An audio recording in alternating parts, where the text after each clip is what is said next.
Going to, obviously be a significant investment. On the same day, the CDC confirmed the 15th U.S. coronavirus case. I went inside the agency's Emergency Operations Center with Director Dr. Robert Redfield. How good is the public health infrastructure at reporting in? To give you an idea of how rapidly the situation is changing. By the way, the numbers changed. I can tell you that it's actually 15 there. It's a lot to keep up with. What is the worst case scenario here in the United States? So far, we've been able to contain it, but I think this virus is probably with us beyond this season or beyond this year, and I think eventually the virus will find a foothold and we will get community-based transmission, and you can start to think of it in a sense like seasonal flu. The only difference is we don't understand this virus. Which is exactly why the CDC wants to be on the ground in China. It's probably Redfield's biggest frustration.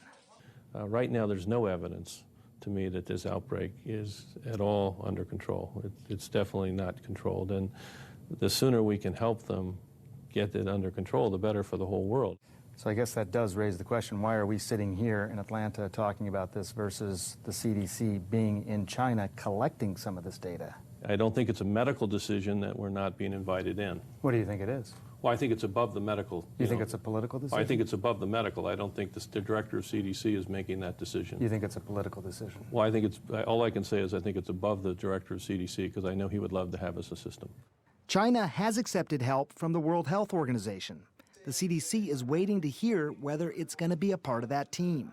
In the meantime, Redfield says his priority is to keep Americans safe. Our whole issue right now is, as I said, aggressive containment to try to give us more time, but it's going to take, 1 to 2 years to get that probably developed and out, to prepare the health systems to be able to be flexible enough to deal with the potential second major cause of respiratory illness.